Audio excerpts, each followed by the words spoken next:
Donald? Yes? Do you go to H&R Block?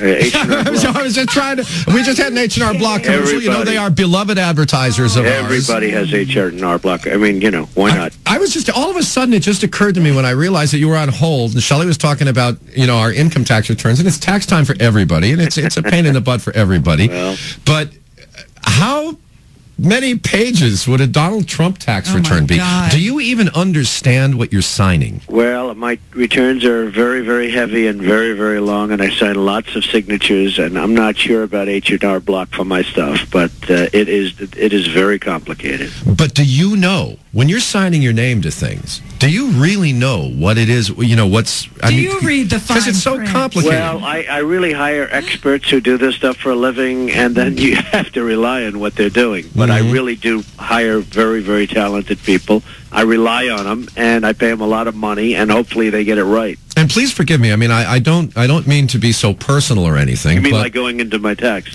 no, but I mean, you're extraordinarily wealthy. I mean, you are a billionaire, and $1 billion, just $1 billion, just $1 billion, is $1,000 million. How is it possible to ever actually know how much you have?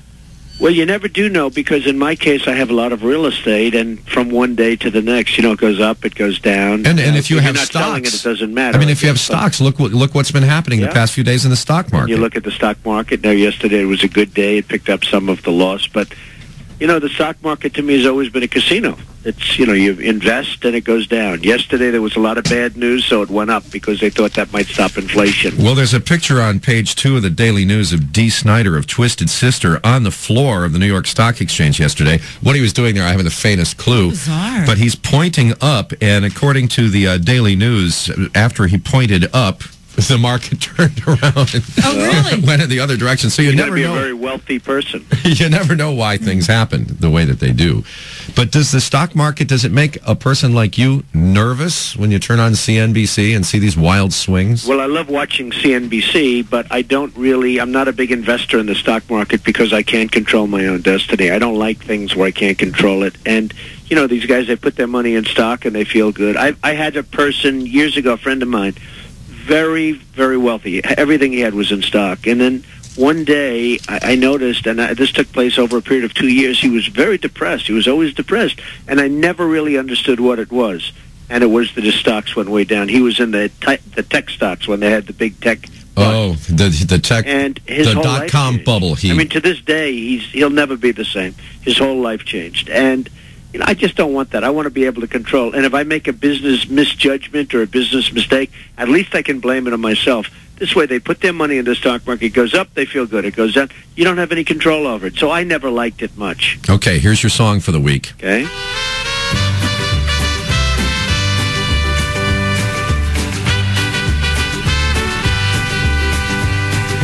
Trump, well, he's the king. Well, that's why this song I sing. Well, a few folks do get hired, but to the rest he says, you're fired. If Donald Trump tells you that you're fired, you'll know your dream working for him has expired. Donald Trump says you're fired, says you're fired. You're fired.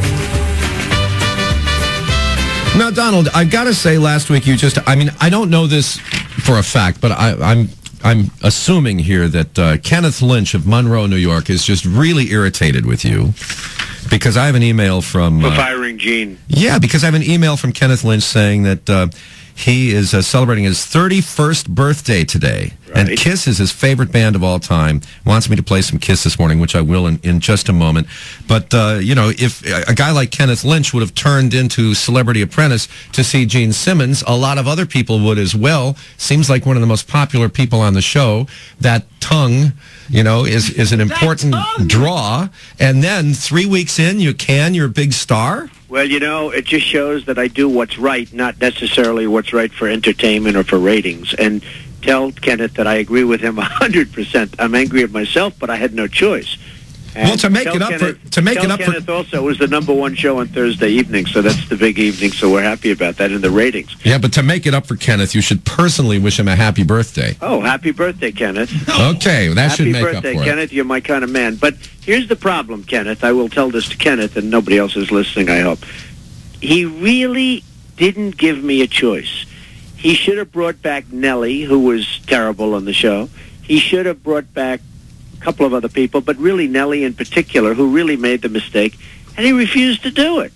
And then the people from Kodak, he was saying, look, I know more than them, I know better than them, and when I said, but this is what they want, he said they're wrong. You know, he was... You don't treat your client that way. Yeah, he was being himself. I mean, he was great, and it was a great show, and it was a great firing. But what do you do? I hated to bring him back, but then he brought back two people that didn't deserve to be in the boardroom, whether you like them or not. What do you do if you're right? What do you do if what the client wants really isn't the right thing, if you do have a better idea? Well, you know, they paid so much money that I wasn't about to say Kodak was wrong and Gene, you're right and you're brilliant, and these executives that get paid millions of dollars were absolutely wrong. So, you know, it's just not my place to do that. Right. I happen to think that Kodak was right as opposed to wrong. And, you know, it was a very interesting dilemma, because had Gene been totally right, I probably would have said something, and I'm sure NBC wouldn't have allowed it to go on. And did you enjoy Jim Cramer's participation? I think Jim Cramer's great. First of all, he was one of the few guys, I was also, that predicted this mess, this financial mess. He's a great guy. He's a talented guy.